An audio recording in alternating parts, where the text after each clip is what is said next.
How the hell do you find yourself? We'll find out on this episode of the Stress Less Show. Hi, I'm Carly Myers, and I'm a stress management mentor. One thing I hear day in and day out is that we feel like we've tried everything when it comes to stress management. We may have tried the mainstream approaches to managing our stress, but have we really tried to get to the root of the issue? Each episode, I bring on experts and leaders to not just put a band-aid on your stress, but to actually get to the root of the issue. This month, as you may have noticed, we've been focusing on one of America's top stressors, which is relationships. And specifically this month, this episode, we're going to be talking about how to find yourself, how your relationship with yourself affects your intimate relationships. So I brought on an amazing expert, Sofia Lloyd. She's a personal coach and orgasmic meditation trainer to give you her insights. So Sophia, thank you so much for coming on the show. Thank you. It's a pleasure to be here. Absolutely. So I'm very curious about your title, and I'm really actually curious, like orgasmic meditation trainer and personal coach. How did you get into this line of work, and actually, what is it? Right? The short answer is by accident. Really, more than a couple years ago now, I was a few years out of college. I moved to Philadelphia for a job. And then pretty quickly, I found myself totally resentful at modern work structure. I didn't know how to get out of it. I just knew that I wasn't happy with 9 to 5, go in, get a paycheck, do some work. And, I was working at a job I thought I really wanted. And it turned out I actually didn't like how any of this was going. And at the same time, I was having difficulty after difficulty after difficulty in all of my dating and romantic relationships. And I felt unmatched and unmet and just so frustrated. I felt powerless. I didn't know what to do. I tried a bunch of things. And then a friend had introduced me to something called orgasmic meditation. And that's a pretty powerful and potent title. And it's probably not what you think. But I did my research for about 8 months before I ever stepped into a public environment where people talked about it. And then I learned the practice and was so moved by it that I hired the founder of the practice to continue training me. So I went deeper into the practice, and she's also a coach, and I trained her. I had her train me how to be a coach. The rest is history. Yeah. So tell me, and I know you have some tips for folks who are trying to find themselves, through coaching and through this practice.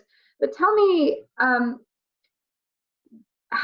us a little bit, if you can, tell us a little bit more about, if the situation that maybe a woman would be in which they would want to try this kind of alternative approach.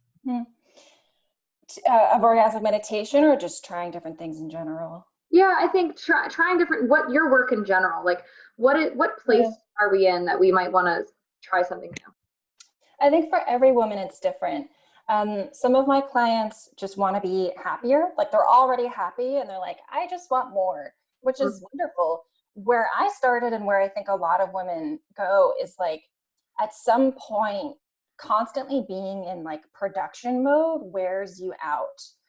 And orgasmic meditation retrains your stress response. And then you as women, you begin to I experienced it myself, and I saw so many women go through this, where there's a fundamental shift in how you perceive the world and how you perceive how you're supposed to move in the world. And so it comes from a place of desire and a nourishment, and then you move from production into creation. So I think burnout is probably one of the most common places where women move. They're just anything different. And for me, particularly in relationships where I felt unmet, was my body was just plain screaming for just raw sensation. And I think for a lot of women, it looks like, I'm crazy, or I have to work out a lot, or I have to do Netflix and chill. A lot of women will just feel that as stress. And the word for that is actually tumescence. And it's just a stress response to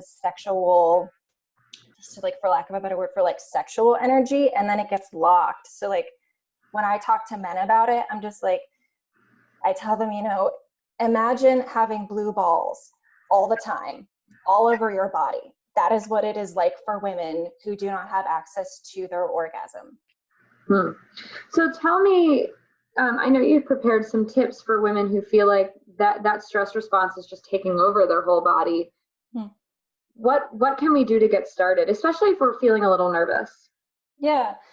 Well, what I found tremendously helpful was to just ask for what I want. That's one of the things that the practice taught me, was ask for what I want. The second thing was I learned that I actually really wanted connection at the end of the day. And I have 1,000 compensatory behaviors that have it be that I don't get what I want, and then I stay isolated, and then I continue having experiences that I don't like. But once I started admitting that I wanted connection, I started shifting everything from the perspective of, like, I'm actually doing this for connection. Interesting. So there's also a piece here that I think is interesting, which is like allowing yourself the space to know what you want. And that, I think that's part of probably finding yourself. But I think we sometimes know what we want, but we're not asking for it. So giving ourselves permission to ask. Right. And like for a woman, speaking our desire will always feel like messing up, because everything in our culture has it be that we're not supposed to desire things, or that there's a very short range of things that's like okay to want. And this like blows the container off that. And so suddenly women begin to experience themselves as much bigger and much more powerful, simply by wanting more and being able to surrender to the fact that you actually want a lot. So what happens if we're nervous? So let's say we ask for what we want. What happens like when we get to that edge? Is there something we should remember, or something to comfort ourselves to like help push through that? Yeah. Well, the first thing is, desire will naturally take you out of control. You will feel out of control. You will feel, you might feel like your cheeks get really hot, or your voice trembles, or your hands shake, or there's like, you might, like, some of my clients are like, oh God, I feel like I need a shot of tequila before I even ask something as simple as, would you like to come over and make out tonight? And that is actually orgasm. That, like, the type of orgasm that I'm talking about it's not the orgasm that I think most of us think is climax, where there's like buildup of energy and you go over a sharp peak and then you come right back down. A lot of women don't even experience that in their bodies. And there's like this type of orgasm is like, it's the moment your body hits a state of heightened sensation. It's arousal in your body. That's very natural to the female body. And that is it's like a different state of consciousness, where suddenly your body's like buzzing with electricity. So know that whenever you start to put some attention on desire, you're going to start to feel that, and that it is a good sign. It means your body's turned on. Yeah, it's interesting. I feel like we've become so in tune with our stress response, so we know how that feels in our body. But having to become in tune with that like electric feeling, that is like, I feel so alive right now, I feel so present right now, I feel so this, and that I think is the most powerful part. And I would probably, correct me if I'm wrong, like the part, so like capital T part of the work that you do. Yeah, it's learning how to go out of control well. So tell us how we can find you on social media, because I'm sure people are going to want to know a lot more. Yeah. You can find me. My website is like where you could learn a little more information. That's www.sofiacoaching.co, and it's Sophia with an F. You can also just call my office. I'll give you my number. It's 215-220-6818. Or you can find me on Instagram, and it's Sophia.coaching. I will admit that I post a lot of pictures of dogs, so it's not like like this is, it's more about like my life and like living an orgasmic life and a turned on life and like in my desire. So it's not just strictly about coaching. It's like my whole life in this grand experiment of orgasmic living. Yes. Yeah. Perfect. Thank you so much. And this concludes this episode of the Stress Less Show. This episode was sponsored by the Stress Less Space. It's located at 16th and Walnut in Philadelphia, PA. The Stress Less space is the ultimate lady cave for women to relax and recharge away from the chaos of everyday life. You can find more information by visiting stresslessco.com. We'll see you next week.